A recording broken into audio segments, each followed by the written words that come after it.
سفرنامہ Liberia قسط number 1 فسیروا فی الارض فانظروا کیف کان عاقبۃ المکذبین۔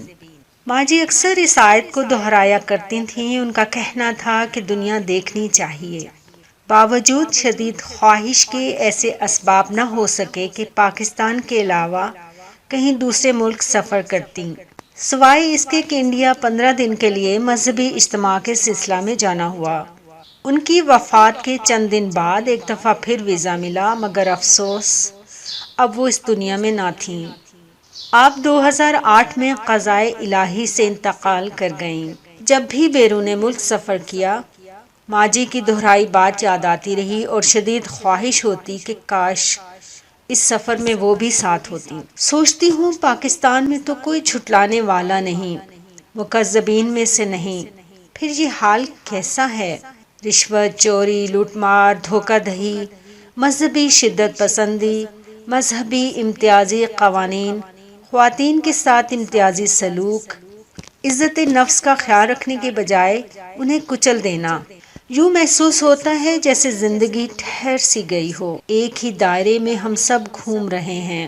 ذرا ذرا سی بات پر دینی غیرت جاگ جاتی ہے۔ پھر ان ممالک کی طرف نگاہ جاتی ہے جہاں مکذبین کی ایک کثیر تعداد موجود ہے، مگر وہاں تو الا ماشاء اللہ ایسے حالات نہیں۔ سطح پر تیرتی اس پرسکون لکڑی کی طرح جسے سمندر اپنے ساتھ جہاں چاہے بہا لے جائے۔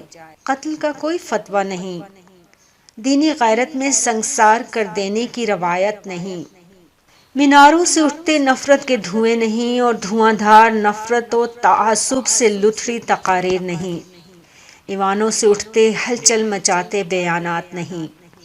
شاید اللہ یہ باور کروانا چاہتا ہے کہ جھٹلانے والے تم سے کہیں درجہ ترقی یافتہ ہیں، ماضی سے بار بار سر نہیں ٹکراتے۔ ان کی قربانیاں، ان کی ترقیاں آج کے انسان کے فائدے کے لیے ہیں۔ تم دیکھو تو صحیح کہ جھٹلانے والے کہاں سے کہاں پہنچ گئے اور تم مان کے جان کے بھی اپنے ہی محور میں گھومتے ہوئے ابھی بھی وہیں کے وہیں استادہ ہو۔ یہ عبرت کے نشانات جھٹلانے والوں کے لیے نہیں ہیں، بلکہ ان کا اصل شکار تو تم خود ہو۔ اس پر غور کرو اور خود پر بھی نظر کرم فرماؤ کہ جو تمہیں ہونا چاہیے تھا وہ تم نہیں ہو۔ کہیں ایسا تو نہیں کہ تم جھٹلائے جا رہے ہو ان باتوں کو، ان ارادوں کو کہ جن کے کرنے کا حکم دیا گیا مگر اس پر عمل پیرا نہیں، جن باتوں سے روکا گیا انہی کی طرف تمہارے قدم بڑھے۔ خالی خلی محبت کے دعوے اور داستانیں سنا دینے سے بھی کبھی کچھ حاصل ہوا ہے؟ کیا کوئی مثبت نتیجہ نکلا ہے جب تک عملی اور مؤثر اقدامات نہ کیے جائیں؟ ایک دوسرے پر لعنت ڈال کر مطمئن ہو جانا، کیا یہی ایمان کی نشانی ہے؟ ذرا سوچو تو صحیح، بنی نوع انسانی سے ہمدردی اور محبت کے جذبات تو تمہارے اندر موجزن ہی نہیں ہوتے۔ ہاں شاید تم اپنا سبق بھول گئے ہو، مگر یاد رکھو ان قوموں نے یاد رکھا ہے، یہ آگے بڑھیں، انہیں دنیا مل گئی، اور عین ممکن ہے کہ انسانیت سے بھلائی اور فائدہ پہنچانے کے لیے آخرت بھی ان کا مقدر ہو۔ مگر تم تو اسی میں الجھ کر رہ گئے کہ چونکہ ہم جھٹلانے والے نہیں، اس لیے اب دنیا اور آخرت پر ہمارا اختیار ہے، ہم نے قبضہ کر رکھا ہے اور کسی کی مجال نہیں کہ وہ آخرت میں کامیابی بھی سمیٹے۔ سو آئیے دیکھتے ہیں کہ اللہ تعالیٰ نے جھٹلانے والوں سے کیا سلوک فرمایا۔ یہ قومیں ترقی اور انسانیت سے ہمدردی کی کس معراج پر ہیں بھی یا نہیں؟ لائبیریا مغربی افریقہ کا 5واں غریب بدقسمت ملک ہے کہ جہاں موت اپنا کھیل کھیلتی نظر آتی ہے۔ یہاں کے لوگوں کی اوسط آمدن $400 ہے، جو انٹرنیشنل معیار کے مطابق غربت کی لکیر سے کافی نیچے ہے۔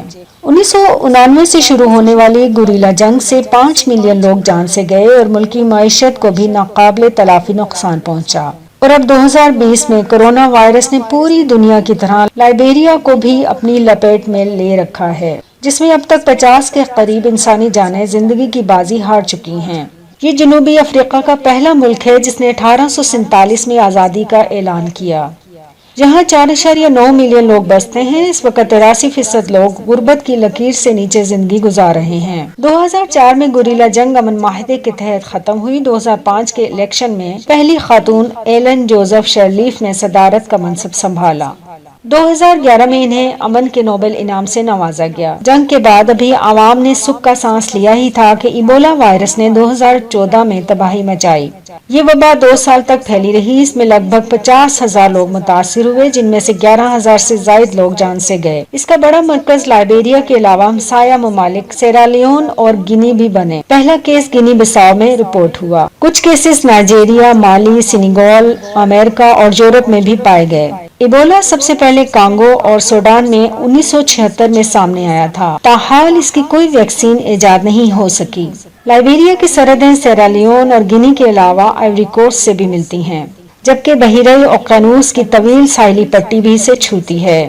یہاں بہت سے ساحلی تفریحی مقامات ہیں، 400 سبزہ ہی سبزہ اور اونچے تناور، بہت سی اقسام کے درخت ایک شان بے نیازی سے اس خطے کے حسن اور خوبصورتی کو بڑھاتے ہیں۔ چند ایک مشہور بیچز میں لباسا، میامی، بامبو، مارشل، گولڈن اور سلور بیچ کے علاوہ سیسی بیچ زیادہ مشہور ہیں۔ کوس بیچ کے مقام پر سمندری بندرگاہ واقع ہے۔ تجارتی سامان انڈیا، امریکہ، لبنان اور کینیڈا سے یہاں لنگر انداز ہوتا ہے۔ منروویا دارالحکومت ہے، قومی زبان انگریزی ہے، جبکہ کرنسی امریکن ڈالر ہے۔ بین الاقوامی تجارت اسی کرنسی میں ہوتی ہے، یوں اس نے ملکی معیشت کو سہارا دیا ہوا ہے۔ مقامی کرنسی لبرٹی یا لائبیرین ڈالر کہلاتی، جس کی قیمت پاکستانی اور انڈین روپیز کے مقابلے میں انتہائی کم ہے۔ اپریل 2020 تک ایک امریکن ڈالر لائبیرین کرنسی کے مقابلے $198 تک جا پہنچا۔ مقامی لوگوں کی تنخواہوں کی ادائیگی اور لین دین لائبیرین ڈالر میں ہوتا ہے۔ یہاں 6 ماہ بارش اور 6 ماہ خشک موسم رہتا ہے۔ درجہ حرارت 38 درجے سینٹی گریڈ تک پہنچ جاتا ہے۔ بارشیں انتہائی موسلا دھار اور کئی دن جاری رہتی ہیں۔ زیادہ تر زمین ریتلی ہے۔